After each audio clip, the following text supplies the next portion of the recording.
You are now listening to Likely to Dispute. hosted by Monkas, Reed, and Tyler. How's everybody doing? It's Cevan, aka the Monkas. Join with me today, as always, is Tyler and Reed. This is episode 27 of Likely to Dispute.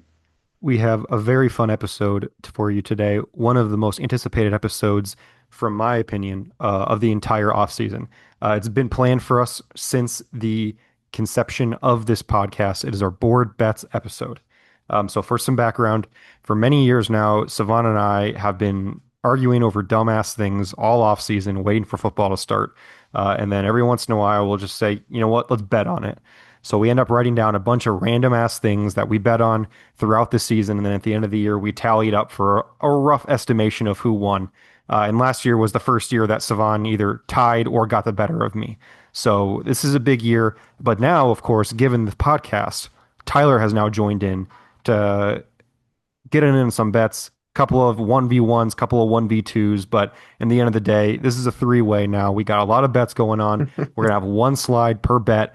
And then make sure we're going to drop a link to a poll down in the description. Make sure you go vote after the podcast, after you hear all of our sides to each bet. Give a vote to which side you're taking in each bet so we can see who's got more support. So we're going to kick it off here. We're going to pass it to Tyler to introduce the bets between Cevan and I. So Tyler, bets versus Cevan and I, bet number one. Okay, looks like it. We have Drake London versus Lad McConkey, and this is total fantasy points, minimum 15 games played. I know we had just talked about this one before we had started recording, but originally I did not know whose side was whose here. But I guess I don't know. Are you guys defending these a little bit, or are you guys Yeah. just Well, okay? yeah, sorry. And one more thing. The impartial third party, in this case it's Tyler, but throughout each section there will be an impartial third party. They're going to hear both sides and then take a side here. So this one was made very early in the offseason while Cevan still had Lad on his team. Coincidentally, he has soured on Lad since he traded him. So I believe, if I remember correctly, I don't want to speak for Cevan, but we're both on the Drake London side here. I originally made this on the London side. I don't think there's a lot to say here. In redraft, London's on the 1-2 turn, Lad's on the 2-3 turn. London has Penix throwing to him. Incredible, I believe it was like a 38% target share with Penix last year in the small sample. Terrible defense, so they're going to be scoring a lot of points. I feel quite confident here that I am taking the London side. And again, now since we're mandating 15 games played, no injury is going to stop that. So I feel quite confident in the London side here. Cevan, are you still on the Lad side? Are you at least going to make the argument for the Lad side here? Yeah, so if I'm not mistaken, this bet was made in May. Oh, No, it was in April. it was like right after the dead period, like Yeah. February or March, if I remember correctly. Okay. So yeah, I just had a fresh taste of Mr. McConkey. Um, What? so I got to experience his rookie year. Yeah, I mean, obviously we're not taking back any bets that we made, even if it was 6 months ago. So I have no argument for Lad anymore. I flipped. I would be taking the Drake side. So happy to take an L or a dub on this, either way. I'm Tyler, are you agreeing with us here on London? yeah, squarely. I'm completely on that What side. if you had to give a percentage, what percentage do you think London wins this bet Like in your confidence? Like you think you're 80% confident he wins this bet, you're 25% uh, confident. If you had to put uh, your confidence level here that London wins uh, the bet, what do you yeah, think? I'll say 95%. Hmm. Wow. I would have said like 60%. Yeah, I would say closer to like 70, but I 90 is a lot. I'm Lad higher on. McConkey's still really good. I've Yeah, never been a Lad McConkey guy. I've said that so many times, That's and fair. That's that's just fair. the way it they're is. both great in their own way. hmm Yeah. Okay. Skewed first one, but I think a much more even second one here. So this one is Garrett Wilson versus Roma Dunze. Same thing, total fantasy points, minimum 15 games played. And this one is actually true that I don't know whose side is whose here. I'm gonna guess Rome is Savan and Garrett Wilson is Reed, considering you guys are the owner of the respective player there. Is that the case here? It is. Y yes. Actually, you know what, Savannah, you take this one first. Yeah, it is. I mean, obviously here I'm projecting a big Rome breakout.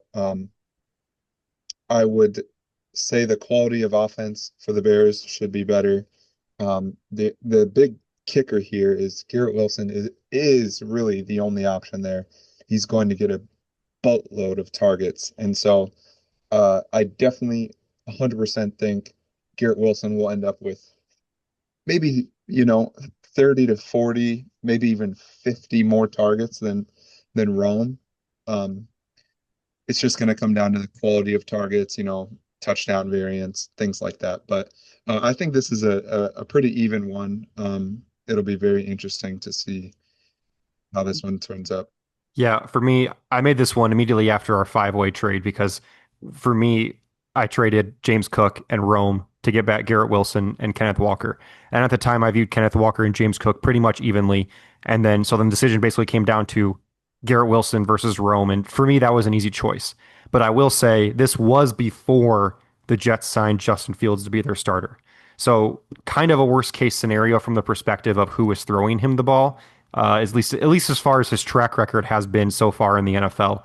But yeah, Cevan makes a good point. There's obviously likely a huge volume advantage here for Wilson, but hopefully, at least if we are all getting what we hope, probably an efficiency advantage for Rome and probably an offensive quality advantage as well. So this is one that I started out feeling quite confident in, and now I'd say it's a lot closer to a coin flip. I'll still take the Garrett Wilson side because unless he gets hurt, he's going to have like 170 plus targets this year because Yeah. there's no one else that's going to catch the ball on that team. So I'll still take the Garrett Wilson side by a hair, but I am a Rome fan overall, and I didn't want to trade him. It was a matter of what he was available for. So I think it's going to be a really fun one to track throughout the year. Yeah. It was also pre-Loveland and Vernon, Hmm. which, Yeah, that's a big but part yeah. of it. Tyler, Yeah, what do you think? I'm on the Wilson side here. I've come around on Rome in recent weeks. Haven't taken him myself in a few leagues, but I still would take the Garrett Wilson side here pretty easily, I think.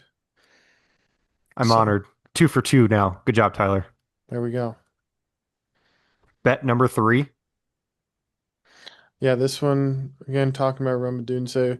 We have an over under here on a stat line, and that's going to be 81 catches and 1,117 yards for the season. And there's an asterisk here that Rome must pass or miss both categories. He must surpass or miss both categories for a win. Hmm. So a split here, I assume A it's push. negated. Yeah. Yep. Okay. Yeah, this one, some context for this one. It may seem random. This was way back again prior to the NFL draft, where the Bears took two pass catchers in the first two rounds. Um, Cevan was giving me the argument that Rome could easily be T. Higgins, and I believe we were arguing the dynasty value between the two, and that this is T. Higgins' career averages through 2024, not per game, just the overall averages. And T. Higgins obviously notably dealt with some injuries. So I am on the underside on this one, but I will say I believe my first text after Savant said deal on this was free money. So I will say I've come around a little bit on it because, like I said, I am still a Rome guy, but I do like my side of this one still personally. Yep. For me, um, considering the time when we made it, I mean, again, it was pre-Loveland and pre-Burden. I've actually come around to like the over even more. Wow. Um, yeah, I mean everybody I don't know if everybody knows, but the biggest jump comes from year one to year two.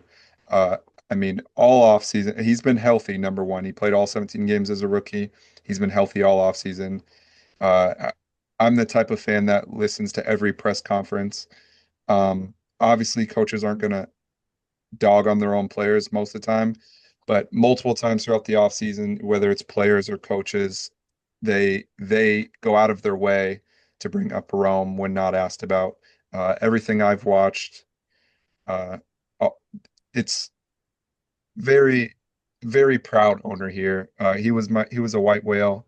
Um, 81 for 1,117 might seem like a tall task right now, but I mean, first month of the season, we're going to see how it's going to shake out. And I think I'm going to be in a good spot quarter of the way through the year. Tyler, what do you think? Yeah, I'm gonna land on the under here again. Sorry, Savan. It's a little bit too tall of a task for me.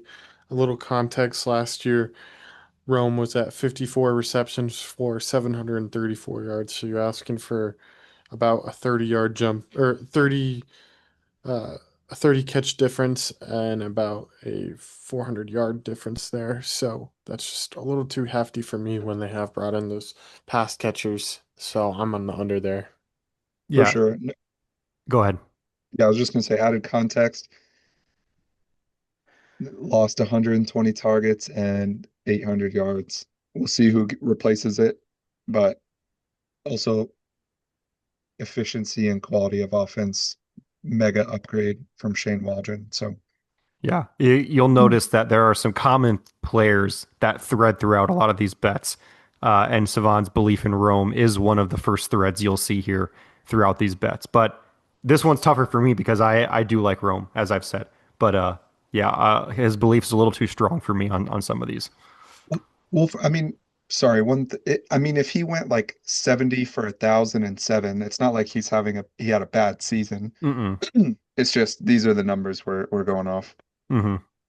Sorry. Bet That's all. number four. This one, we're going with the running backs. We're talking Caleb Johnson versus RJ Harvey.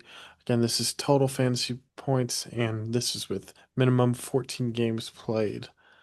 I'm assuming this is around the time of the rookie draft, gentlemen. Is that the case? Yes, Yes, it is. it was. Savan, take it. Yeah, I mean, obviously I'm riding with my guy Caleb. More talented. Um, I mean, he is more talented. Uh, Are you sure about that? yes, he's a dog. Um, he's a grinder. That's all. Okay. Okay. Well, RJ Harvey's in a better offense with a better quarterback that checks down a lot in a system that throws the ball to running backs a lot with better draft capital. So while I see the Caleb Johnson side as you know he is 3 years younger, I RJ Harvey's a better athlete as well. So I just think even and I think at least this way it's trending towards both of them kind of getting eased into their offense. I feel comfortable in the RJ Harvey side. I'm not necessarily a Harvey guy myself, but compared to Caleb, I do think I feel pretty comfortable in taking Harvey on this one. Yeah, I don't like either of these bets too much, honestly. This is one of the grosser ones, but I guess I'll slightly lean Harvey. So that's where I'm at. A lot of conviction from you on that one. Yeah, Yeah, you're a not noted really. hater of both of these fellas here from a Yeah. fantasy perspective. Bet number five. This one, sticking with the running backs, we have Isaiah Pacheco versus Quinshawn Judkins. This is points per game, minimum 12 games play. Swan, I'll let you give your asterisk on Quinshawn Judkins here. Yeah. Well, two things. One, this was pre-allegations, and two, more than likely going to get voided due to the minimum game threshold. But at the time of the thought, he was an early second round pick going in to replace Nick Chubb, and I hate Isaiah Pacheco. That's the crux of it because this I believe this was spawned during Trent's episode where we first discovered your distaste for the lead Yeah. running back in a really good offense, and that's I believe their ADPs were like RB 23 and 24 at the time, so it was an easy bet for me. This was a guaranteed smash for me. Pacheco's oh sorry, you know I'll give my Pacheco case on the next one because the next one's also Pacheco, but this one was just bad from the start for Cevan.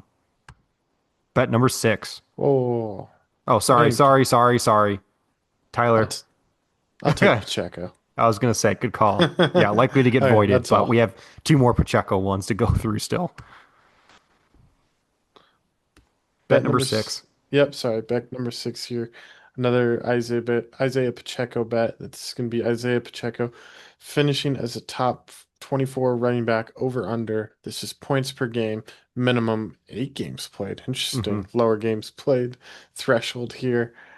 Reed, I guess any Yeah. more thoughts here on this one? Yeah, I don't think Savon has any thoughts other than I hate him. Yeah, I mean, you're looking at the leader Correct. running back with very little competition in a top offense that is likely going to have a better offensive season than last year because it really couldn't get any worse. And part of the reason that it wasn't very good for the Chiefs last year, at least in terms of generating explosive plays, was that Pacheco was hurt. He was RB 14 in 2023. He started out with, I believe, 15 and 17 points to start 2024 before he fractured his leg. Missed like 8 weeks, I believe. Came back, was not himself very clearly. Efficiency dipped, quantity of touches dipped. Everything was bad. Probably came back too soon, but when you're a grinder like him, you got to get back on the field, help your team, make a playoff run. So this to me is an easy smash. I don't see pending an injury that he gets replaced as the lead back in the Chiefs offense. And I feel very confident that he's going to be able to be out there and regain the form that he had when he was RB 14 just 1 year ago. I guess 2 years ago now, since we're counting 25 as now. So yeah, this one was easy for me. I'm not saying I think he's a top 12 guy, but easy in the fact that the volume that he's going to get in a good offense will make it quite difficult to see him finishing outside the top 24 for me. Yeah. Uh, I wait, did you give your thoughts, Cevan? Sorry, maybe I missed that. Yeah, I just don't like him. Okay. If Um, anybody votes for him on this bet after that explanation, you should stop voting on the rest of them, please. no, I'm with Isaiah Pacheco being a top 24 running back pretty easily. Jesus, do you? So Dude, that's six for Reed and Well, zero for me. but we'll just throw out the Quinshawn one for now because that seems unlikely to hit the 12 games. So five yeah. for now. It's just you become so convicted in these the problem is it's not that you like or dislike players, it's just like you become so extreme that then bets are made at a point where you're feeling very extreme where you could have like scaled back the bets and I'm sure Reed or myself would have still taken them. Is that fair? Yeah, Does that that make happens sense? all the time. And notably, last year's Derrick Henry touchdown bet. I set a super high line. I think it was like 11 or 12, and Reed's like, yeah, I would have taken the under of like 9 or something. I'm like, oh, okay. He ended up getting like 18, so it didn't matter, but The bet last year was 12 rushing touchdowns. I don't remember what he got off my head, but it was well over that. yeah, he had that by like week Well, 9. yeah, I believe he had like 9 in the first 9 weeks, and I was like, Yeah. okay. And then he cooled off a little bit towards the back end, but he still cleared it pretty comfortably.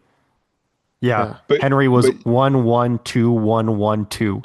So he he basically had it in the first couple of weeks, but then he went on like a 4 week stretch without it. But he did finish with 16.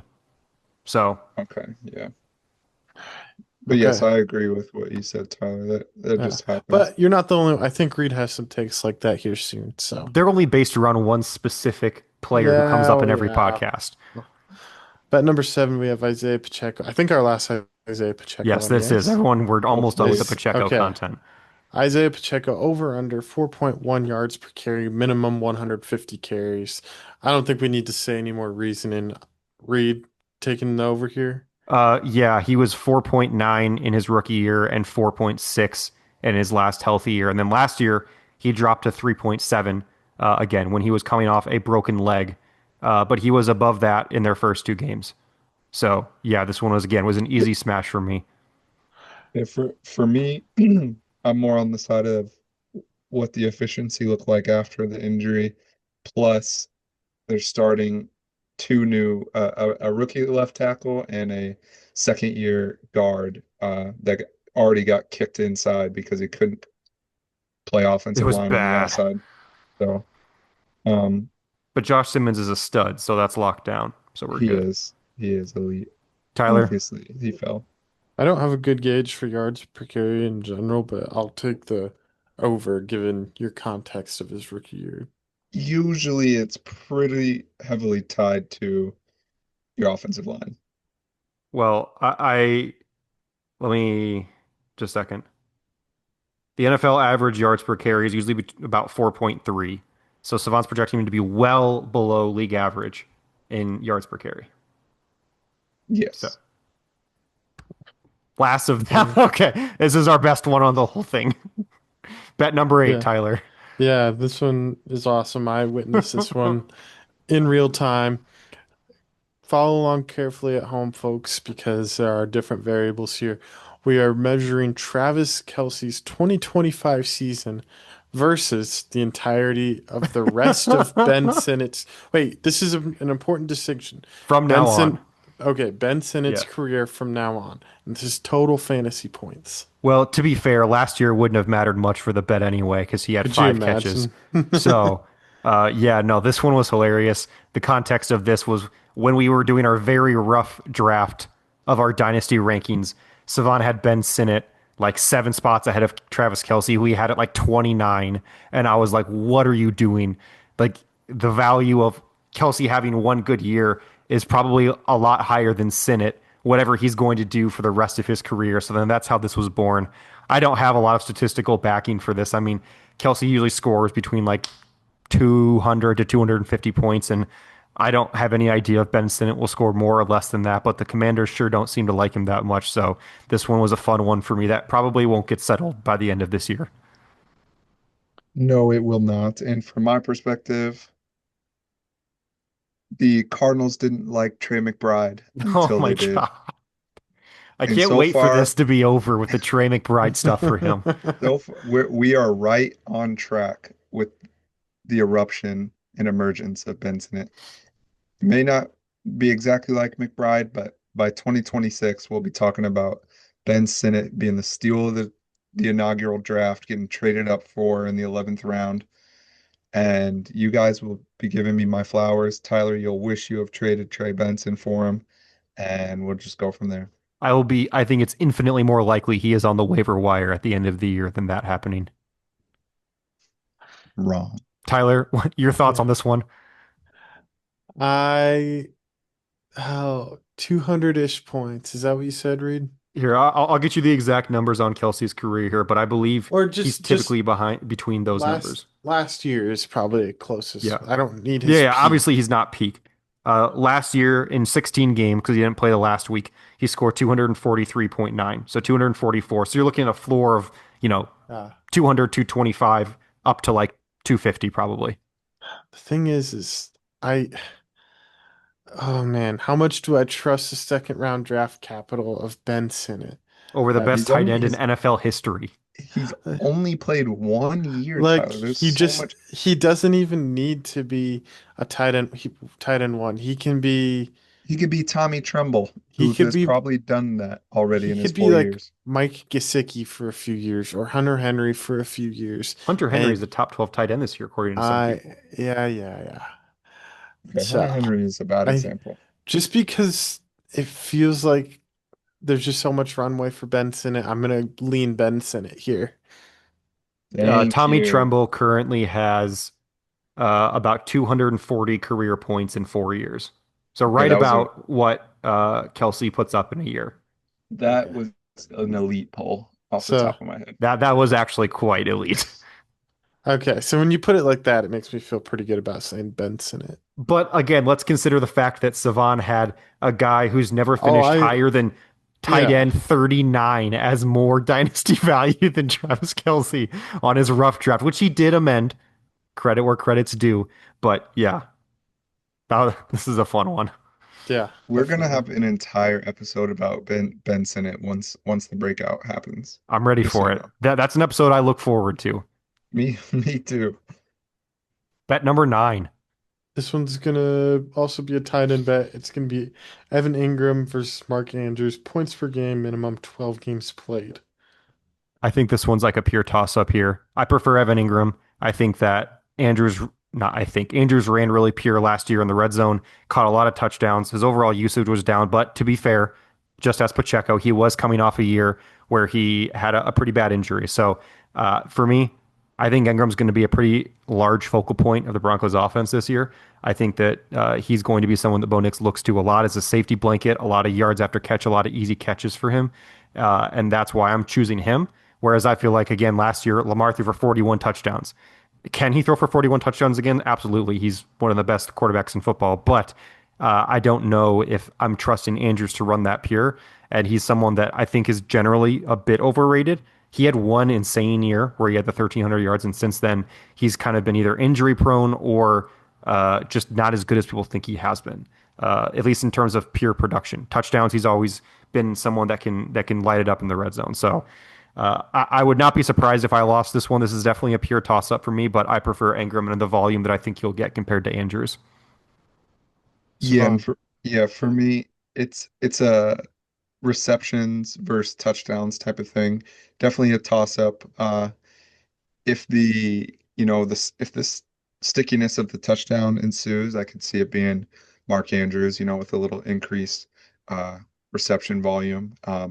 Also, if it doesn't, then I think Evan Ingram will definitely have more receptions. And in the case Ingram does have a spike here in touchdowns, there's that too. But definitely a toss up, but I've got the Andrews side.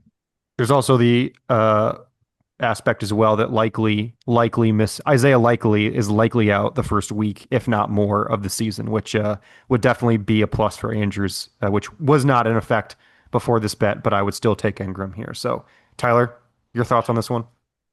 Yeah, I'm an Ingram supporter, so I'll side with him. I traded away Andrews, and I would take Ingram this season.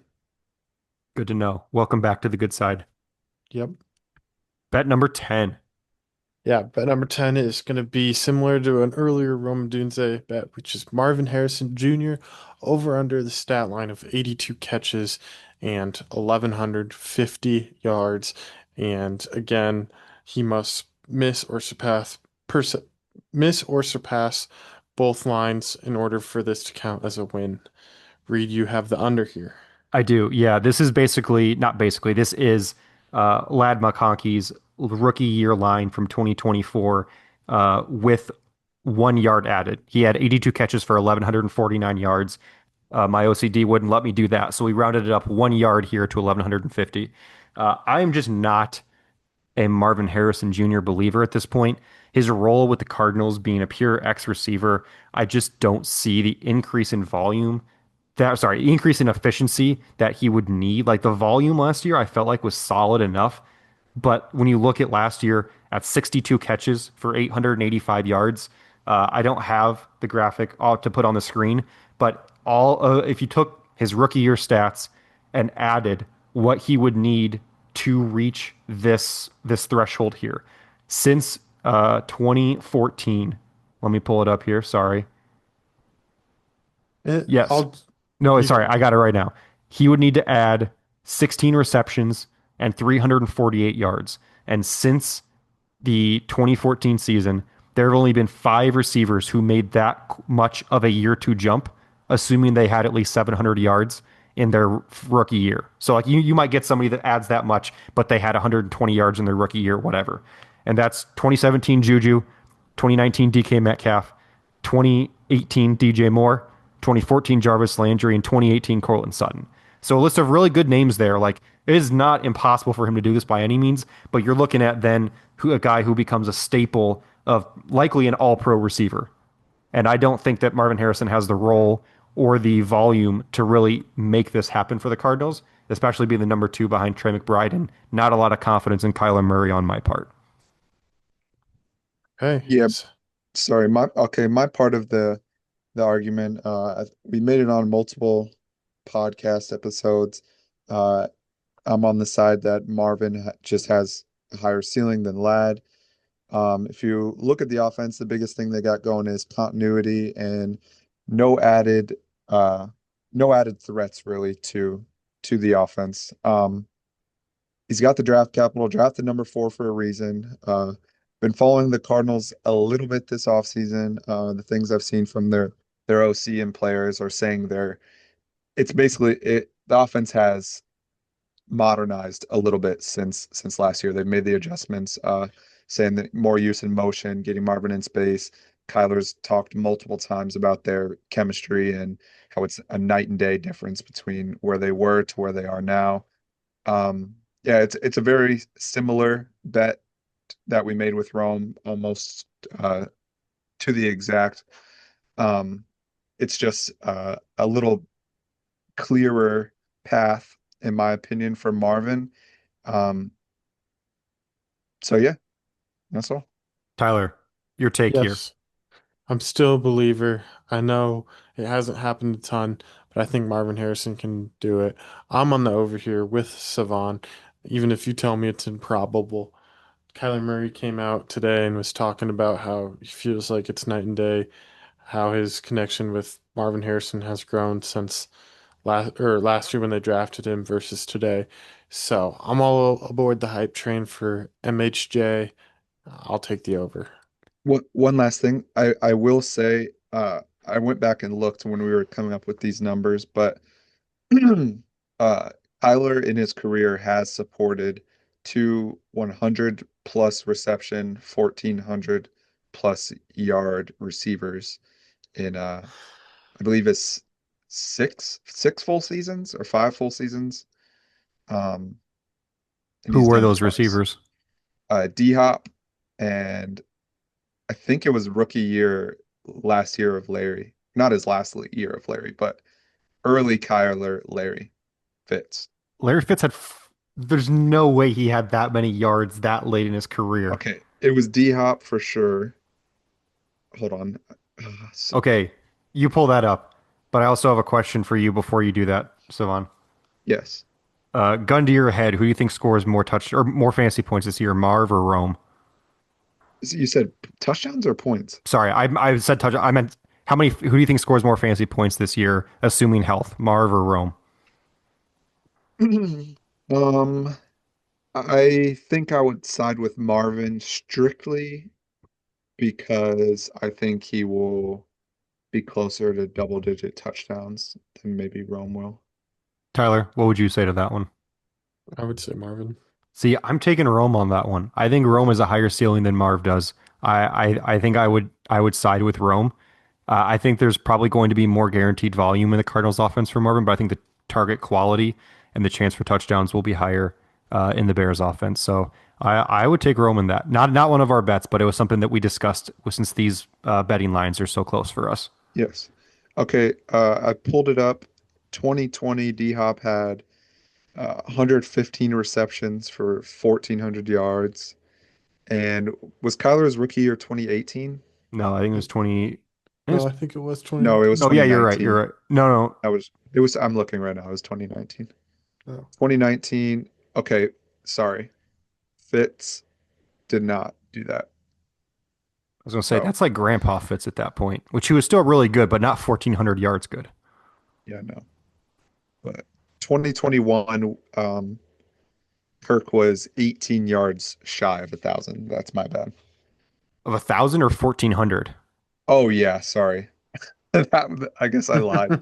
It was just D-Hop. But Oh he's done boy. it before. And we're Well, not with a asking Hall of for Fame 14. receiver.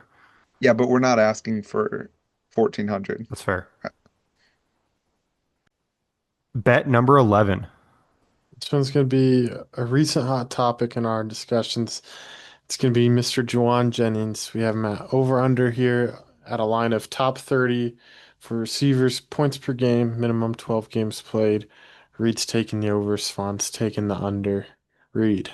Yeah, Juwan Jenny, as I mentioned in, I was gonna say last episode, but basically every episode at this point, Juwan Jennings is one of my guys this year. I think the hate for him, the the lack of belief in the breakout that he had last year to me is just troubling. Like when you're looking at someone who is his status at year five in a breakout, I understand the skepticism. And this like last year alone, he was wide receiver 29 in points per game.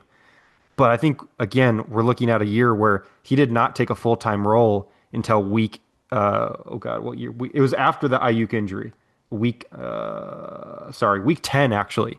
He had his big spike game in week 3. Ayuk blew out his knee in week 7, which Jennings missed week 7s and 8. By in week 9, and from week 10 on when he had a full-time role, he was much better than this. Ayuk is gone for at least a couple weeks, if not longer, and then a while to ramp up. Debo is gone, another big target earner. Pearsall, who I think a lot of people are really high on, I've come around on, but I don't think he'll be ahead of Jennings in the pecking order. And then you're obviously adding McCaffrey back into what should be a good to great offense with a great play caller. So you're looking at Kittle, McCaffrey, and Jennings fighting for targets here. And Jennings' underlying metrics are great. His per route metrics are great. When he's on the field, he is a trusted receiver for Purdy. He's there on third downs. He beats zone coverage. He beats physical man coverage. Like he's just somebody that I think the fifth year breakout mantra as a way of dismissing him is someone who doesn't know ball. Because I watched a lot of 49ers games last year between him and Isaac Guerendo, and that dude is always open. Purdy trusts him. There's chemistry. I'm a little worried. Start of the year, held out for a lot of camp. He wasn't that hurt. Back at practice this week, so I'm a little worried for the weeks 1 and 2 or so. But I feel very confident here that he's a top 30 wide receiver in points per game over the course of the season. I know you two are both going to disagree with me because you guys are both haters. Yeah, Swan. yeah. For me, uh, I guess I don't know ball. Do you even know what a nine route is, man? Exactly. But no, it's just the fifth year breakout, man. It's not a real thing. It's Actually, never that is a real thing because a lot of times that's somebody changing teams from their first team. Year five is actually a common year after the original hump. what But go where'd ahead. Juwan Jennings start? No, but I'm saying historically, when you're looking at comps, we year five is a common trend because players are switching teams. If you're going later in the career, is what I'm saying. Obviously, he did not switch teams, but I'm saying historically, year five is when players get off their rookie contract and can then get to a new situation. Okay. Well, he's been with Kyle Shanahan for 5 years. Took till his fifth year to do anything, and it was, I will admit, he took advantage of his opportunity through injury. Um, Seemed almost like I think my comp for him going into the season would have been like Equinemius St. Brown. I mean, What? just a guy who sticks around at the end of the roster. He can block if you need him to, but he's never going to be anything. I mean, their first round draft pick got shot. They lost McCaffrey. They lost uh, Ayuk, um, and so it was kind of just force fed. It turned out he had a really good year. I'm not denying he had a good year, especially based on expectations. But just with the situation, I need to see it again before I'm willing to admit that he is good. Which is very anti you, by the way. I need to see it first. That's the opposite of your entire mantra all offseason. I'm completely with Cevan. Yeah, I need to see it just a little bit longer to actually believe he can be a top 30 receiver. I think I'm totally comfortable taking the field of receivers to fill out 30 spots before I put him in there. And not you bring up how great of a route runner and all these underlying metrics and stuff, but I think there's plenty of guys who kind of match that and they don't always pan Actually, out. there's not. You want to see a Breaking chart? news, breaking news. Okay. Jawan Jennings reached an agreement on a deal that will add $3 million to his 2025 salary. 55 seconds ago from Schefter. Let's go. On Well, live on the pod. We're doing this It's Wednesday it's night. it's all playtime incentives though. So it's $3 million in incentives added, and that was what he held out of camp for. So that No, no, no, is no, no, no, no. He held out of camp for yes. more than this. This was what I think they're rewarding him with for coming back to camp without a contract. Yeah, that's my point is he started holding out just to get some incentives. Like, oh, if you come, then you can do this. But Well, now, what if I told you this motivates him to be a top 30 receiver because all of his money is incentive based? That what if this is what if bad news for you guys. what if I told you they know it's an incentive, so they keep him off the field? yes. Okay. Big brain. I don't think the 49ers are There trying to we lose go. games here. They pull a Pittsburgh Pirates and they jettison them so they don't have to pay them their bonuses. That's very fair. What if I told you in the last 7 games of last year, his target share was 26% compared to George Kittle's 19 and Ricky Pearsall's 13%? Well, you have to factor in Christian McCaffrey is likely going to get like a No, yes. Obviously a very 18% important target factor in share. their offense. Wait, sorry, what About number did you just say? 18. That's really high, even for especially for a running back. Even that running back, that's really high. No, it's not. Yeah, it is. Like, oh my God. Okay, we're moving off of this one. Here we Okay. here we go. Bet number 12, the start Whoa, of whoa, string nope, of nope, fun nope, ones. nope, nope. I just looked it up. McCaffrey's average career target share No, is no, not look with the 49ers. okay, 2023, 19.3%. Okay, that's fair. Okay. Wow. It sounds like we have another So, board bet. Christian Add McCaffrey away, over under so 18% target share. Just kidding. I'm not betting on that one. I'm fine to be wrong with that one. okay, last thing I'll say on the 49ers is that it was the first live Monka Schefter scoop. And if you were It's if you it's were here, then you were here. I don't think it's a Monka Schefter scoop when you're copying the Adam Schefter tweet. well, Well, it's I'm the only one who, Monka's yeah. saying Schefter. The Monka Schefter scoop last night was Cam K saying that his team sucked, and then it gets reported live on air. That's the scoop. Well, everybody knew that though. That's fair. That's not a Bet number scoop. 12. First of a few Anthony Richardson related bets. So maybe say your piece with this one about him and Daniel Jones or whatever it may be. But this one specifically is Anthony Richardson versus Michael Penix Jr. Points per game. And there's an asterisk here. If a season-ending injury is sustained before week 8, the bet is voided.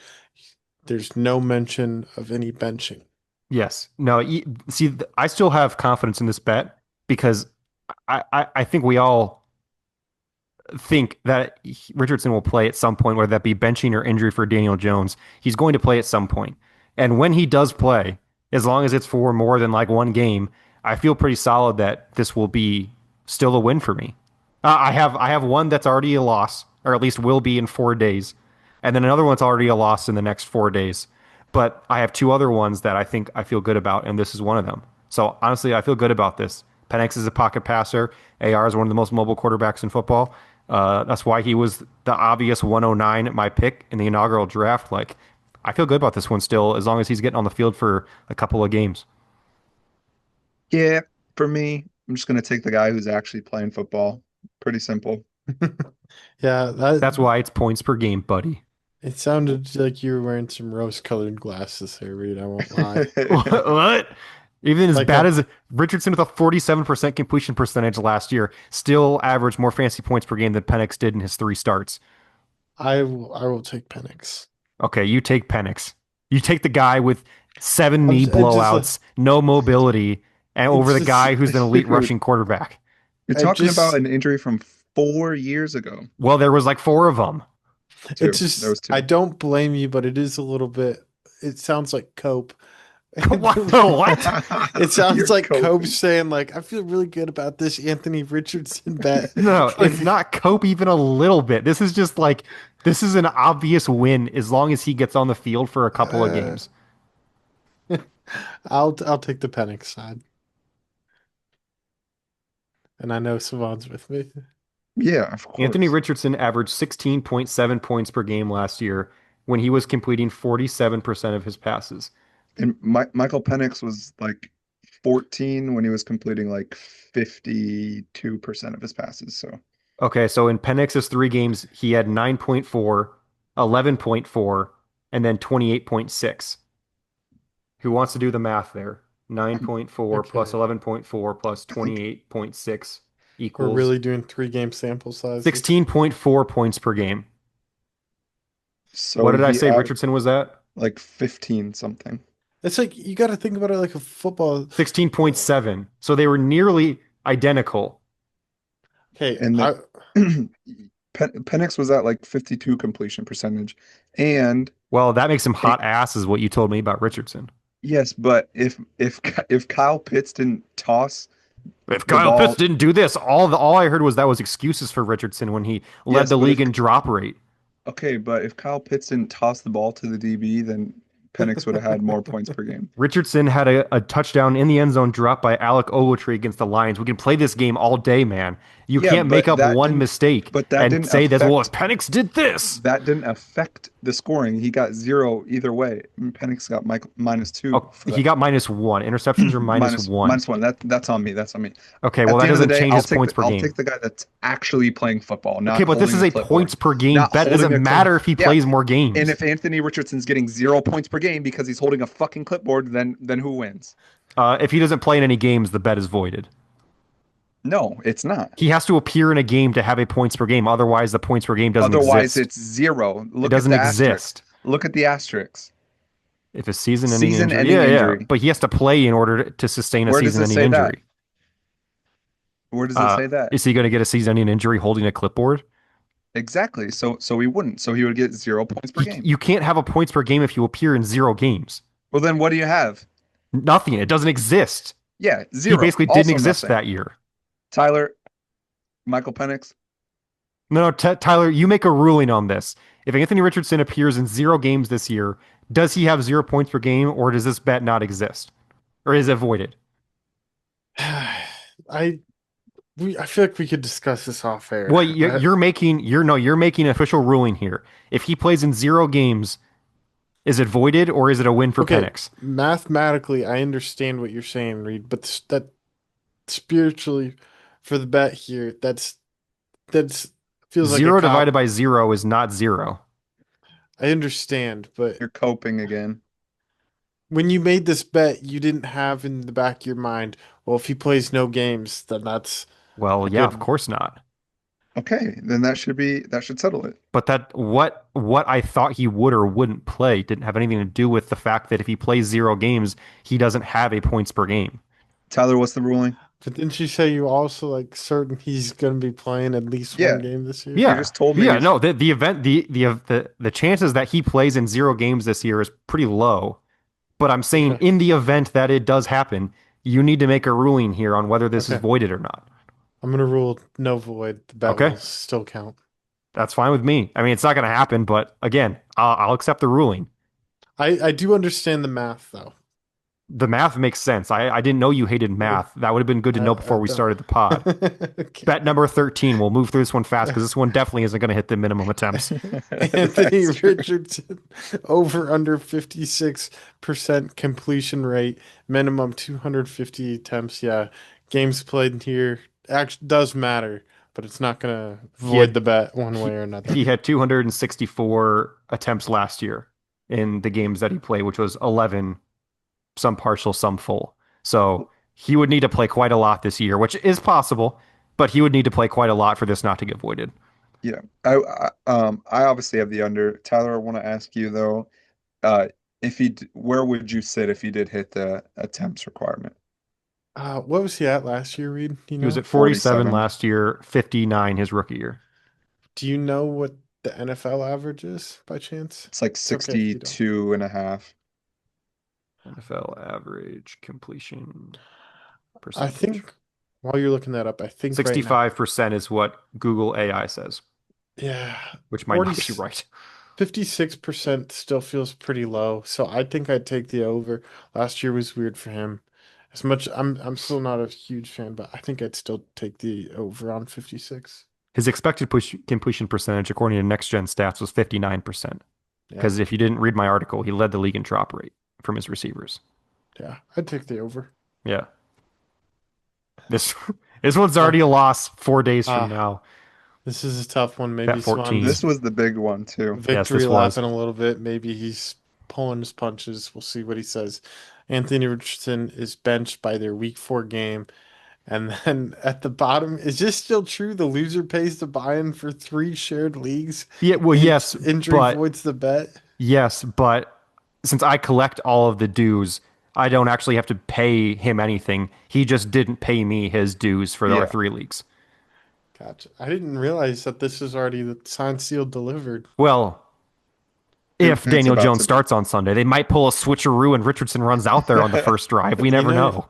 You could do like something like if Daniel Jones gets benched in the first 4 weeks, and We AR comes in. cannot switch that right now. Yeah, so Cevan's Okay, already okay. coping the fact that Richardson's been fucking hurt twice since this bet was made, but Cevan wins on a goddamn technicality, and he's already coping with that. What's So the we'll just let him have. technicality? There's He's no been hurt technical. twice, and injury voids He's the bet happens.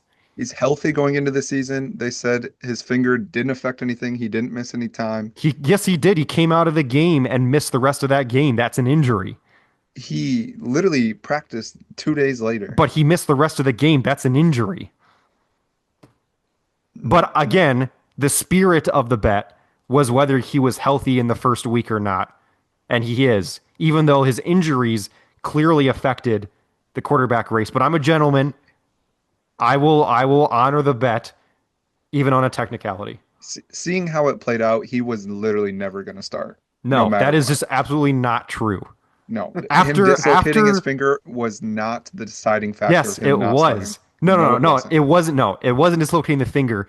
It was the fact that he missed the blitz, and then that resulted in him hurting his finger.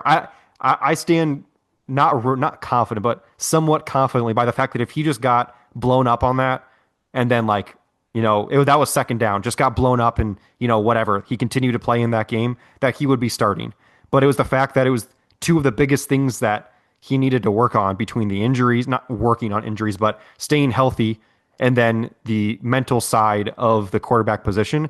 Both of those appearing in the same thing, the same incident, is what broke the camel's back. There was nothing he could have done Yeah. after that game that would have won him the job. It was But decided at that point.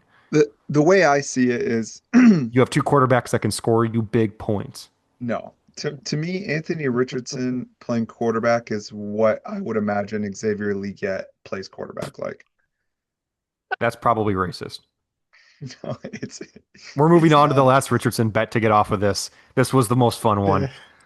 Bet number 15, Anthony Richardson starts all 17 games and Colts make the playoffs. Cevan buys Reed and AR jerseys from NFL Shop, repays $5. You If can Okay. this, Venmo me now. This one is easy. The math again here is easy for me. A jersey on NFL Shop is about $140. So the odds of this happening, in order for it to make sense to me, were better than 28 to 1. And I thought there was significantly better than a 28 to 1 chance that this happens, considering the fact that they were on the doorstep of the playoffs last year before Jonathan Taylor let the ball go before he hit the end zone in the Broncos game. The starting 17 games was the much harder part, but at that point, things obviously went pretty well. That was, again, a bet I was willing to take at 28 to 1 odds. So, yeah, this is a tough one to lose on the first week because if he yeah, started the year, Colts are making the playoffs. It was a matter of if he got all 17. And we also clarified, by the way, that if he got them into a position where the Colts rested their starters in the last week, Cevan was unwilling to be a gentleman and cede that he lost the bet. So I We want did everybody have to that. know that when I'm a gentleman on the last bet, he was not being a gentleman on this bet when that inevitably was going to happen. Well, we'll never get to see the We'll last just day. never know I at this point. I think Savan, you should agree if DJ gets No, hurt. No, no, no. If no, DJ gets hurt week one and AR starts the whole rest of the season, no. that one, however many few plays DJ played should be null and void, and you should cede this to Reed. Oh, this one? Yeah, sure. I'll do this one. Savon doesn't Okay. like being a gentleman when it comes to See, our I bets. got you. There's still hope. Although There's still hope. now you have to root for an injury, which feels weird. Or you don't have to. I've been doing that. Thanks for asking. Okay, we're now off of all of Savon and I's bets. We're now going to me versus Tyler. All these sections are shorter now, so we're going to pass it off to host Monkas here for a few bets. Bet number one. Bet number one for Tyler and Reed. We have Zach Charbonnet over under 8.5 carries plus receptions per game. Minimum 8 games with both Kenneth Walker and Zach Charbonnet healthy for the game.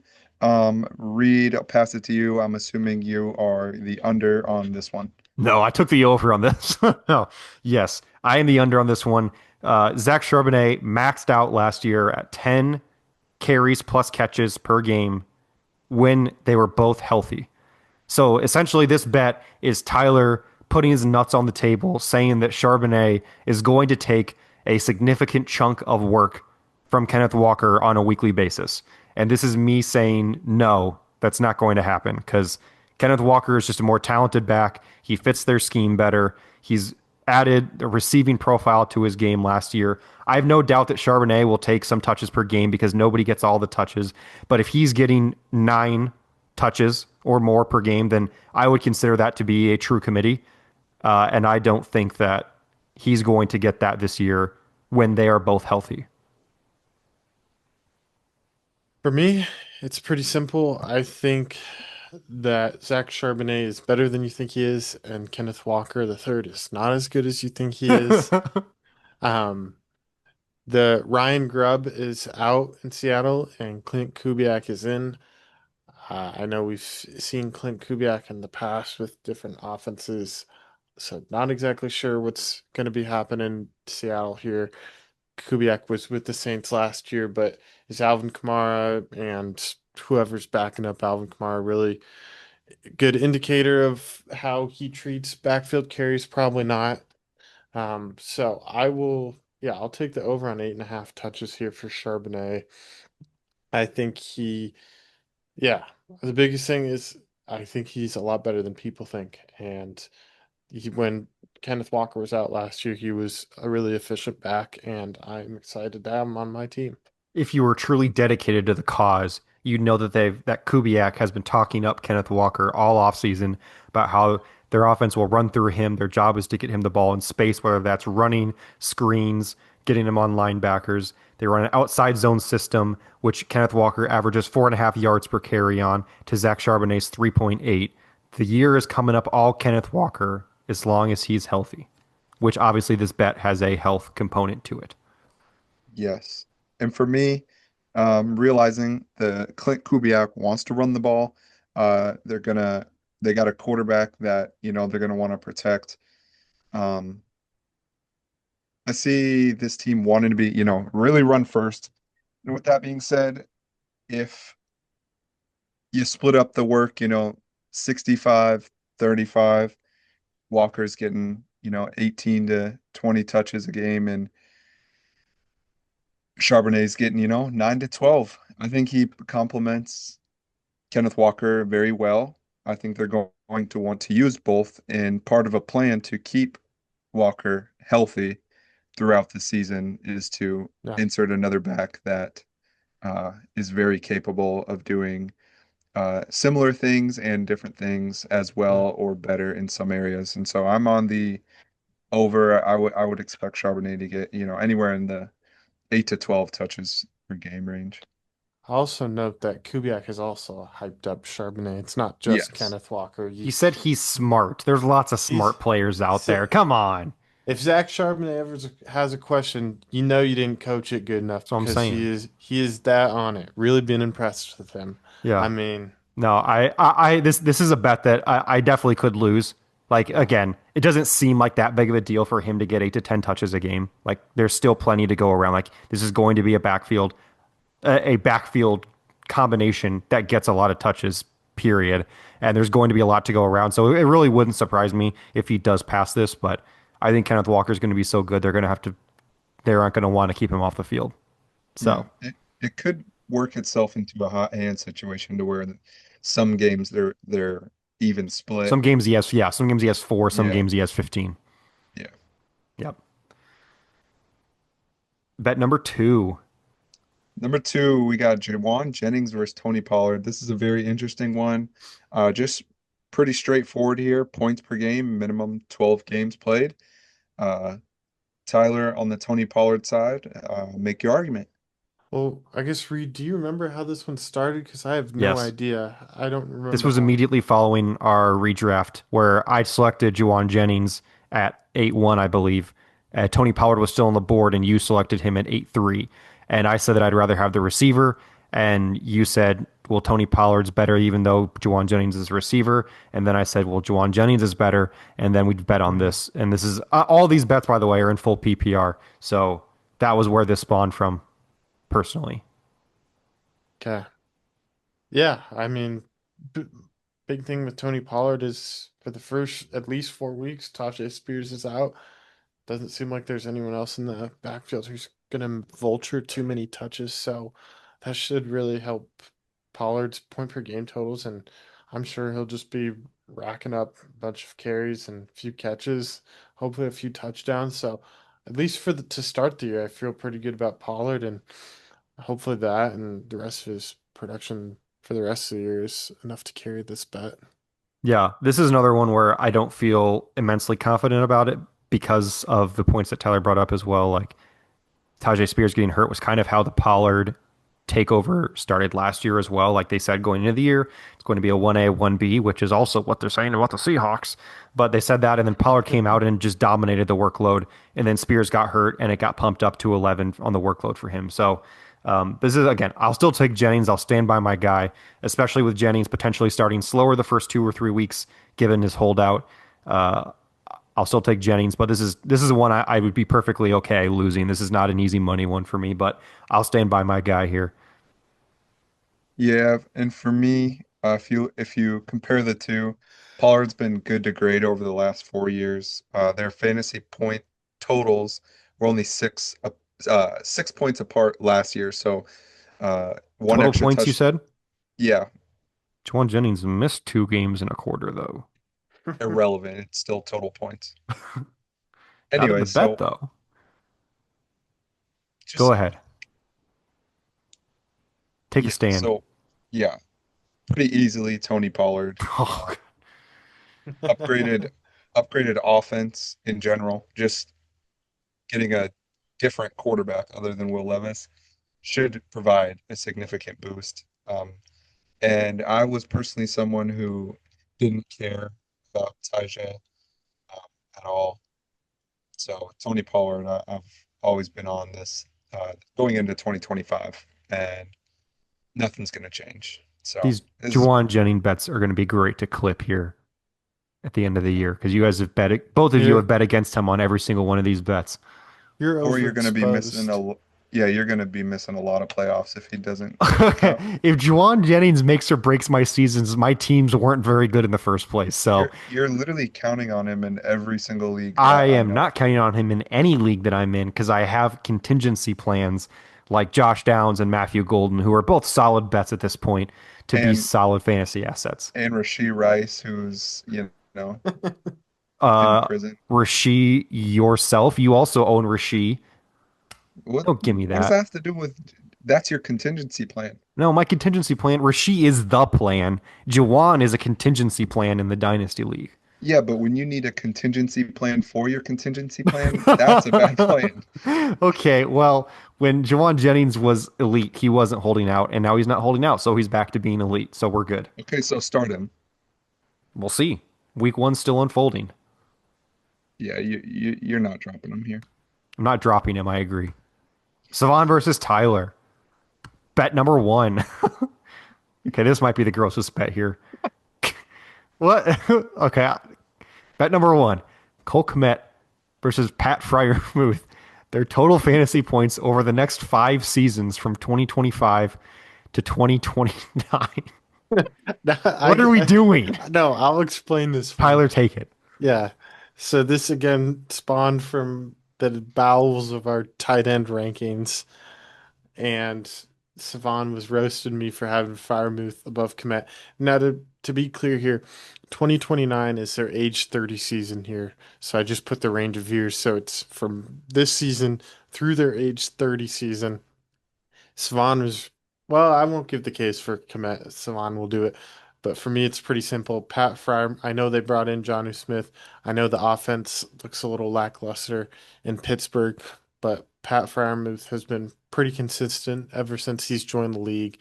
And I feel like Jonnu Smith is less of a threat to his targets than Colston Loveland is to Cole Kmet. So that's why I'm taking Pat Fryermuth. Savan.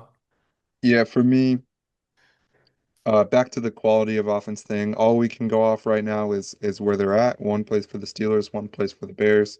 Um, I would expect higher. How do I turn a higher t touchdown opportunity um, for Komet looking at 2025. Beyond, it's up for grabs. They're on very similar timelines. They're both 26. They both have 3 years remaining on 4-year contracts or 5-year contracts, whatever. So yeah, they're at a similar they've been at a similar point thus far. Um, and yeah, I'll just take my guy. Yeah. I wish I didn't have to weigh in on this one. This is these are the kind of bets that I get to weigh in on. But I will take Can I take neither? Can I take Ben Sinnott in No. this one? Yes, that is an option. No, Would you? no, I would I would not. Somehow I would still not take Ben Sinnott in this one. I will go with Fryermuth in this one, Let's go. purely out of disgust for Cevan continuing to rank Cole Kmet as a tight end 22 in his dynasty ranking. Just his that pure hatred, that vitriol for him doing that on this pod, has me sided with Fryermuth, who I've never been a supporter of. So, Yeah. Komet might be a better real life NFL tight end. I guess I don't know. Swan sure talks about him God, like he does he is. talk about He him? he is actually Did you know Cole good. Kmet was a two-way baseball player at Notre Dame? Yeah, lefty actually. Big time. But I think you're overrating Chicago's offense, like that mattering for Komet's production. Like the Steelers can still have a bad offense and Fryman still be productive. I mean, that's what it's been the last few years for him. So But For he didn't sure. have John Smith competing with him. is Johnny Smith going to be that much of a threat for that long? He was like a tight end 4 last year. Yeah, but they're just gonna be counterproductive for each other. Yeah, they're going to cannibalize each other. Bet number He's like the two. J. Let's get off Wait, wait, that. wait, wait, Let's wait. get off that one. No, John Smith is Oh gonna my be God. like the J.D. McKissick to Pat Fryermuth. If Pat Stop. Fryermuth is Antonio Gibson, then he's already won the bet, buddy. God, we're done talking about those two. Bet number two: the Jacksonville Jaguars versus the Pittsburgh Steelers.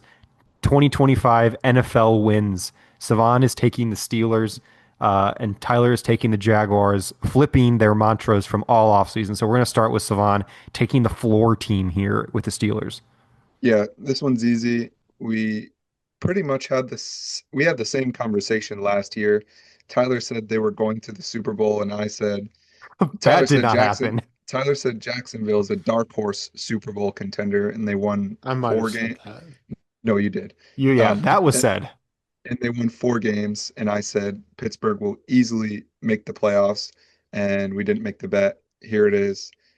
Tyler again saying Jacksonville will be maybe not a Super Bowl contender, but predicts them to be in the playoffs, and the Steelers go under 500 for the first time in the Mike Tomlin era. I don't think Jacksonville's going above 500. I think Pittsburgh is pretty simple.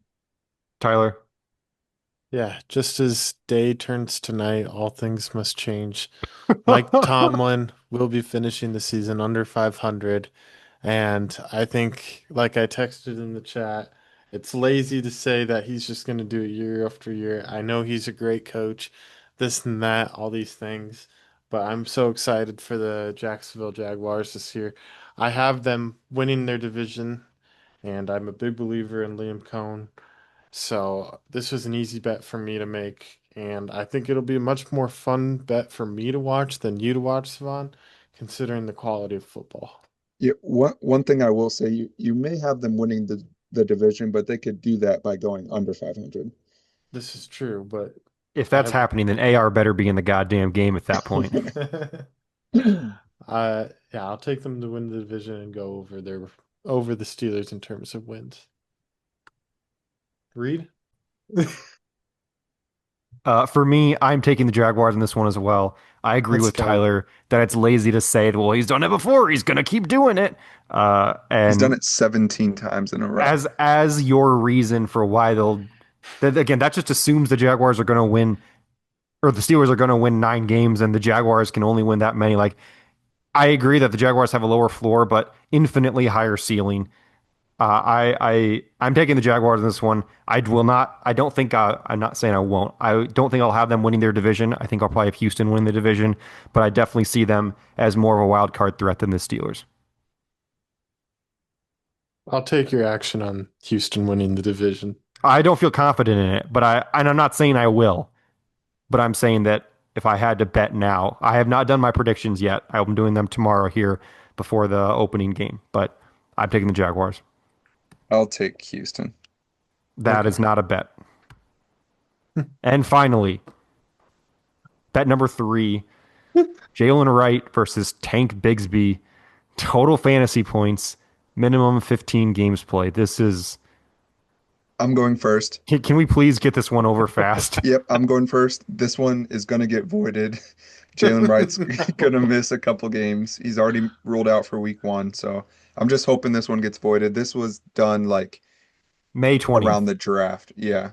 So, things were different back then. Tyler, you have I 15 seconds to talk about Tank Bigsby. Well, hold on. I feel like I deserve my flowers a little bit for this one. Whoa, This is whoa, we haven't seen anything yet. Tank Yeah, I Bigsby could have know. like 5 carries Was in week 1 and was nobody May would be t surprised. was May 20th before or after the NFL draft? After. After. After? It's the last week of Okay, April. at this point, Bashal Tutin's a tiny, shiny new toy. People at that point are still thinking ETN bounced back. I know people still think that. But Tank Bigsby kind of emerged as kind of like this dark horse running back who's looks like he's gonna get carries this year, potentially is kind of a co-starter with ETN.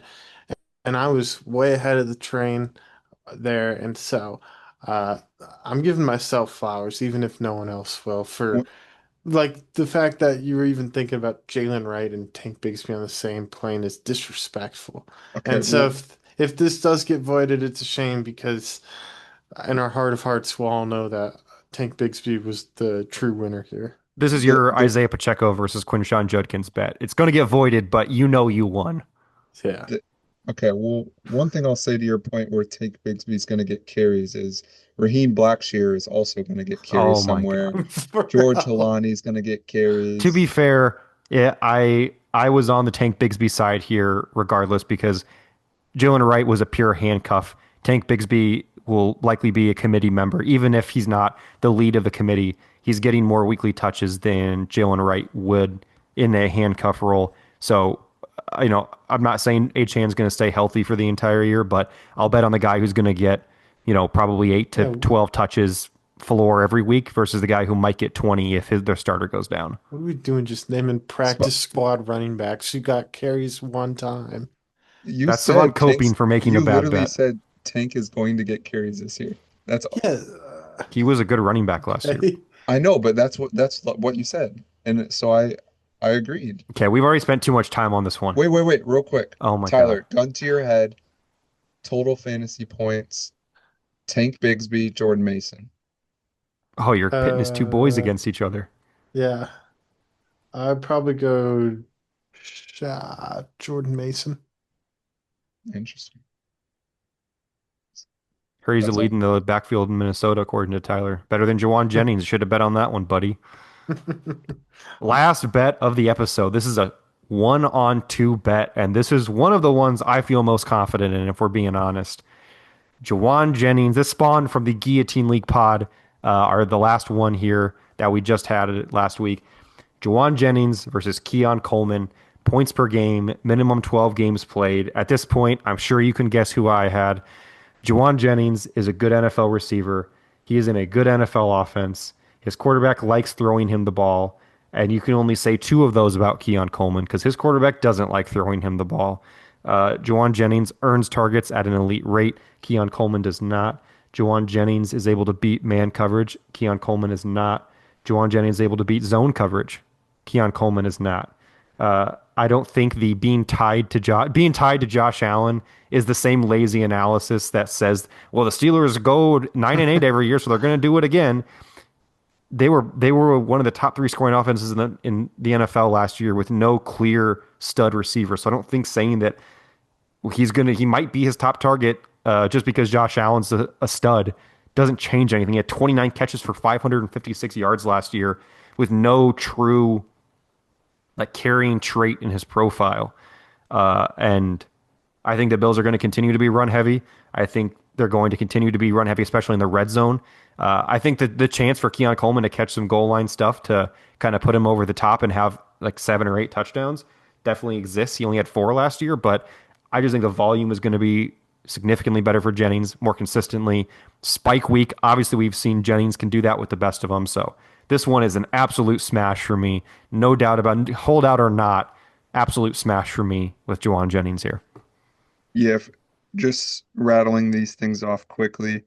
It took Juwan Jennings 5 years Oh my to God. to We're living in the now, buddy. it took Juwan Jennings 5 years to get over Keon Coleman's rookie receiving yards. Um, yeah, so it's just this is more the upside play. Year two wide receivers. That's when the biggest breakout occurs is going from year to 1 year to year two. He has an elite quarterback and an elite offense with room to be the wide receiver one on the team. He's huge, big target. Going to play the X wide receiver role in that offense. He's going to get a big boost to his snap percentage. He's going to be on the field a ton, be on the field in 12 personnel, 11 personnel, 13 personnel, 14 personnel, you name Okay. it. He'll Uh, be on the field. yeah, we get it. And Tyler, do you have anything to say on Keon Coleman? Because I have a trivia for you guys. I just expect him to be more consistent this year, and yeah, I don't need to go into it too much more. How many games last year did three, Keon Coleman have more than four catches? three. Sure, three, That was a lazy answer, Tyler. four. One. He had one game with more than four catches last year, How, guys. Come on. how many games did Juwan Jennings have a catch in his rookie year? I don't care about his rookie year. That was, Zero. well, first off, he was Zero hurt. games. I don't care what his rookie year looked like. The world was in a pandemic when that happened. That is irrelevant to what is happening in 2025. And by the way, Okay. if I get a win here, this counts as two wins for me because I beat both your asses in this one. So I Okay, get this two dubs. in Juwan Jennings' first year playing, I don't 2020, care what happened to 2021, him in how 2021. how many games did he amass I don't for care. receptions? I don't care. Couldn't One be game. less relevant to the point. You might as well One cite game. his high school stats at this point. I don't care. Okay, let's go back to last year then. Okay. 2024, how many games did he have? Four. Wait, did you say four I last year or said four more now? than four catches for Keon Coleman. Okay, how many games more than four? For Jennings, I'd guess six. Eight. Oh wow. Okay, wow. That guy's a stud. I'd take him.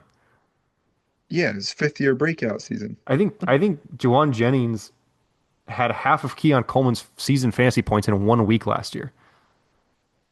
Probably. What about Juwan Jennings' rookie year?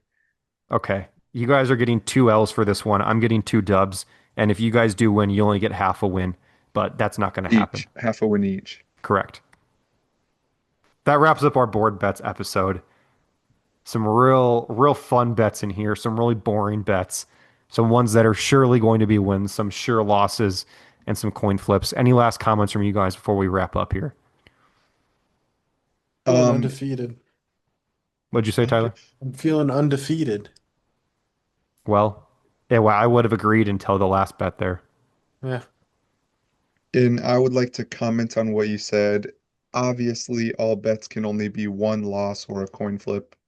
Um, those are the only outcomes. That's why I said some of them are wins, some of them are losses, and some that'll be a coin flip. I covered all my bases. I didn't Yes, want all right. anything unexpected to happen.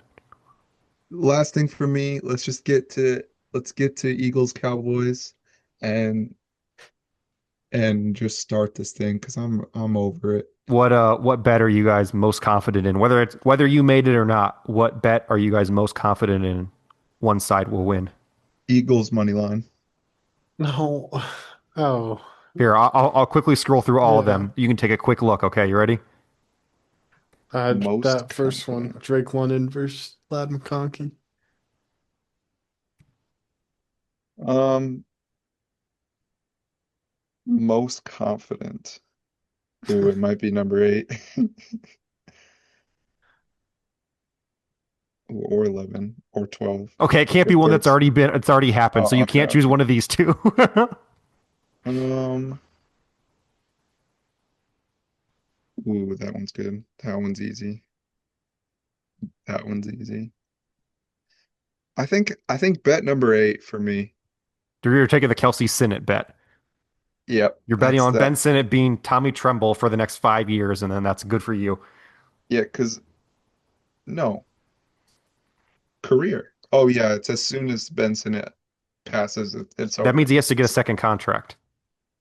Uh, yeah, he I'll be probably honest will. I with mean, you. It's got to be this one for me. Yeah, that was seems It's easy. an easy one. Tyler, why are you fucking yawning? We're doing a podcast right now. God, Uh, if you're bored, I don't even want to know what people are thinking right too now. much all this Jawan Jennings We're talk just wrapping puts up me to here. sleep. I don't know what our next. I believe our next pod will be our week one recap, week two preview. So thank you for listening. If you're still here, get a life. You shouldn't be listening to us talk, but we appreciate you. We love you, and we'll see you next time.